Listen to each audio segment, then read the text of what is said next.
selamat datang di channel Anita Rahmanchan. Dukung channelku ya dengan cara subscribe, like, komen, dan share sebanyak-banyaknya ya. Satu lagi, bunyikan loncengnya agar kalian dapat update terbaru dari novelku. Terima kasih. Episode 145. Di depan meja kerjanya, Koko bingung tentang pertunangan yang secara mendadak. Dia tidak tahu apa saja yang harus disiapkannya. Sepertinya aku harus bertanya sama Menik, gumamnya. Di rumahnya, Menik kaget karena ada Bima dan Pelangi di depan rumahnya. Bima? Ujar Menik heran. Bima memeluk kakaknya. Tidak lupa dia mengucapkan permintaan maaf atas perkataannya kemarin. Sudahlah, kakak sudah melupakan dan memaafkan kamu. Yuk masuk, sahut Menik. Bima dan Pelangi masuk ke dalam rumah. Kak, ajarkan Pelangi lagi ya, ujar Bima. Iya, sahut Menik tersenyum. Berapa usia kandungan kamu? Tanya Pelangi. 7 bulan. Wah, sebentar lagi lahiran, gak terasa ya, ujar Pelangi antusias. Di rumah Menik ada beberapa tukang yang sedang mendesain kamar bayinya. Pelangi dan Bima melihat ke salah satu kamar. Dari warnanya, sepertinya bayi kamu berjenis kelamin perempuan, ujar Pelangi. Iya betul, tapi tidak tahu kalau berubah nantinya, sahutnya. Memangnya bisa berubah? Tanya Pelangi penasaran. Ya bisa, itu kan hanya alat, tapi yang menentukan semuanya Tuhan, jelas Menik. Pelangi manggut mengerti. Ponsel Menik berdering. Melihat ada nama Koko di layar ponselnya membuatnya senang. Koko? Sahut Menik senang. Pelangi mencoba mengingat nama yang menurutnya pernah didengarnya. Tapi dia lupa kapan nama itu disebut dan didengarnya. Nik, bantu aku. Besok aku harus bertunangan dengan Zelin. Apa? Serius? Tanya Menik kaget. Gak usah teriak, Nik. Aku dan Zelin bertemu di luar negeri. Dan jadi deh, jelas Koko. Wah, selamat. Akhirnya kamu dan Zelin bersatu lagi. Ucapan Menik terdengar oleh Pelangi. Ketika menyebut nama Zelin, dia baru tahu kalau Koko kekasih Zelin. Dan dia bertemu ketika perayaan hari wisuda Zelin dan bertemu di pesta pernikahan Dr. Diki. Pelangi memasang kupingnya, mendengarkan apa saja yang dibicarakan Menik dan Koko.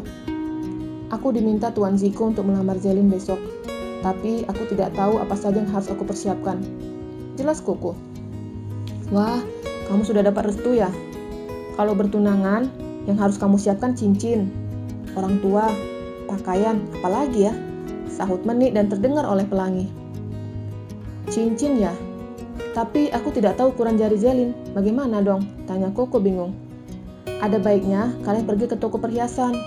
Nanti tanya sama Zelin cincin mana yang dia suka. Tapi nanti kamu harus bawa bingkisan juga ya. Jelas Menik menyebutkan apa saja isi dari bingkisan itu. Setelah mendengarkan penjelasan Menik, Koko mengakhiri panggilannya. Dia harus menghubungi Zelin dan menceritakan tentang pertunangan mereka. Pelangi merasa kasihan dengan kakaknya, tapi dia tidak bisa berbuat banyak. Hanya berdoa ada keajaiban nantinya. Koko menghubungi Zelin. Zelin, aku diminta Tuan Ziko untuk bertunangan dengan kamu besok. Mendengar penuturan Koko membuat Zelin diam. Zelin, kenapa? Apa ada masalah? Tanya Koko penasaran dengan reaksi Zelin yang hanya diam. Tidak ada rasa bahagia sama sekali. Ini permintaan papa. Aku takut papa pergi, sahutnya. Zelin menceritakan semua ucapan papanya tentang rencana pria parubaya itu untuk menikahkannya segera. Kalau kamu belum siap tidak apa-apa, sahut Koko yang tidak ingin memaksa kekasihnya. Bukan seperti itu. Aku siap, tapi aku tidak siap jika papa pergi, sahut Zelin menangis. Zelin jangan menangis. Kita lakukan permintaan papa kamu. Semoga dengan melakukan keinginannya, papa kamu segera sembuh, ujar Koko. Setelah percakapan itu, Koko dan Zelin janjian untuk bertemu di sebuah toko perhiasan sepulang dia kerja. Zira mendapatkan kabar dari sekretarisnya tentang produk kecantikan mereka di luar negeri. Bu, banyak yang tertarik dengan produk kita. Produk kita laku keras dalam 1 hari, jelas sekretarisnya. Oh, syukurlah. Coba kamu kirim, mereka menggunakan foto yang mana? Tita Zira. Baik, Bu. Panggilan tertutup. Zira menerima pesan yang isinya fotonya ketika mengiklankan produk kecantikan. Zira menghubungi kembali sekretarisnya. Ya, Bu, sahut sekretarisnya. Kenapa kesannya aku tidak memakai baju? Tanya Zira bingung. Saya nggak tahu, Bu, sahut sekretarisnya. Hubungi Lino sekarang. Tarik semua foto di luar negeri. Tita Zira. Zira masih menunggu sekretarisnya menghubunginya. Tapi yang menghubunginya malah Lino. Ya Zira, kamu senang kan? Produk kita laku keras. Ini masih 1 hari, ujar pria yang bernama Lino dari ujung ponselnya. Tarik semua produk kita sekarang, cerita Zira tegas. Kenapa Zira? Apa yang salah? Bukannya kamu setuju dengan ide ini? Ujar pria itu bingung. Siapa yang mengedit fotoku? Pada saat pemotretan, semua pakaian aku gunakan tertutup. Tapi kenapa tiba-tiba di sana fotoku berubah seperti tidak memakai pakaian? Seru Zira marah. Oh, seperti itu ceritanya. Aku mengirimkan hasil pemotretan kemarin. Mereka suka dengan wajah kamu, tapi ada yang kurang. Mereka bilang kurang seksi. Jadi mereka memberi ide untuk mengedit punggung kamu. Ya walaupun tidak asli, tapi seperti asli kan, jelasnya. Seharusnya kamu mengatakan ini kepadaku. Aku beri waktu 3 hari, ganti semua fotoku dengan pemotretan yang asli. Jika dalam 3 hari foto itu tidak diganti, kerjasama kita putus. Dan perlu aku tegaskan di sini, kita menjual produk bukan tubuh. Jelas Zira tegas dengan menekan intonasinya dan menutup panggilannya dengan segera. Zira mengumpat habis-habisan. Dia tidak bisa bayangkan kemarahan Ziko jika mengetahui fotonya seperti tidak memakai pakaian. Walaupun hanya editan, tapi orang bisa berpikiran jika itu foto asli. Zelin dan Koko bertemu di sebuah toko perhiasan. Pelayan menunjukkan semua produk mereka. Mereka menanyakan pilihan Zelin. Dan gadis itu memilih emas dengan berlian kecil di bagian tengah. Walaupun berlian itu tidak besar, tapi harganya cukup mengoyak dompet Koko. Setelah ini mau kemana? Tanya Koko ketika mereka sudah keluar dari toko perhiasan. Aku mau pulang. Nggak tahu, kenapa aku ingin selalu berada di dekat papa, sahut Zelin. Koko mengerti. Aku juga mempersiapkan untuk acara besok. Ya udah, kamu hati-hati, ujar Koko dan mengecup dahi kekasihnya. Mereka berpisah di depan toko perhiasan. Zelin balik menggunakan mobilnya dan Koko pulang menggunakan motor gedenya.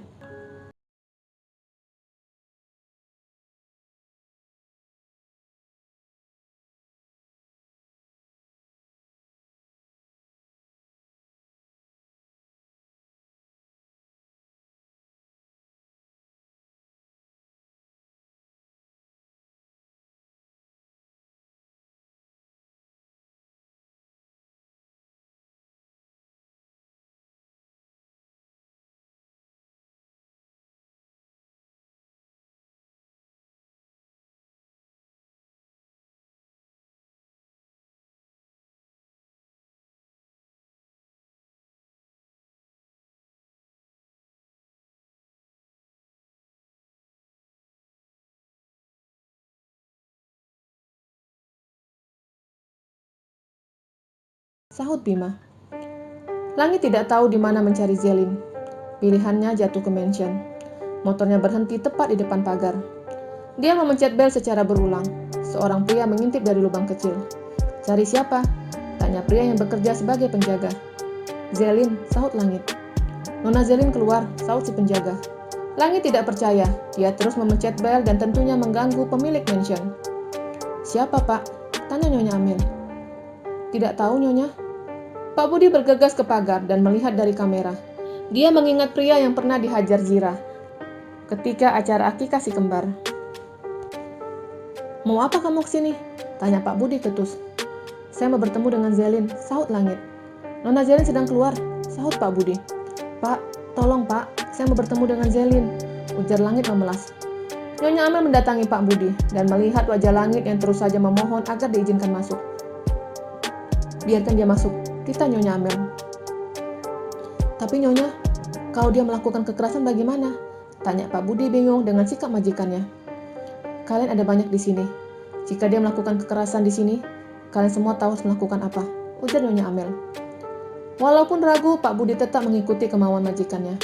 Pintu pagar dibuka. Sebelum Langit masuk ke dalam pekarangan mansion, dia digeledah terlebih dahulu. Mencari senjata tajam yang kemungkinan disembunyikan di dalam baju atau celananya. Ketika tidak ditemukan apapun dari balik bajunya, Langit diantar beberapa pria berbadan besar menemui Nyonya Amel.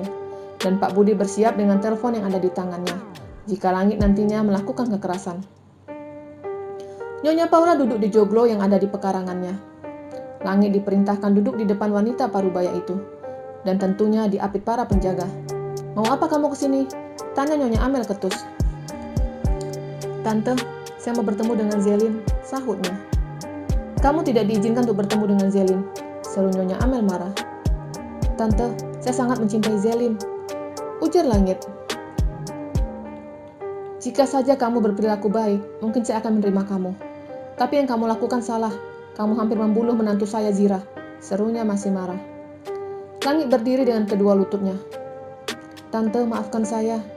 Saya akui perlakuan saya sangat keterlaluan. Saya buta karena harta. Tapi sekarang saya akui kalau saya sangat mencintai Zelin. Saya mohon, jangan nikahkan Zelin dengan siapapun, ujar Langit memelas.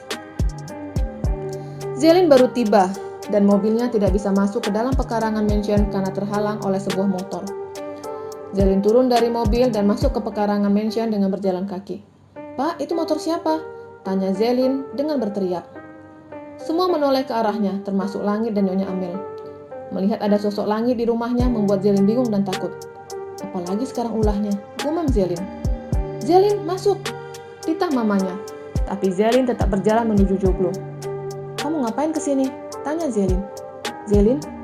Langit menarik tangan gadis itu, membawa lari Zelin dengan motornya. Zelin memberontak, tapi Langit hanya mengatakan sesuatu. "Aku tidak ingin kamu menikah dengan pria lain. Naik sekarang. Pegang aku dan ikuti kemauanku," ancam Langit dan segera melajukan motornya dengan kencang. Langit sengaja mengancam Zelin dan membawa kabur gadis itu. Nyonya Amel teriak dan menyuruh Pak Budi segera menghubungi polisi. Bersambung.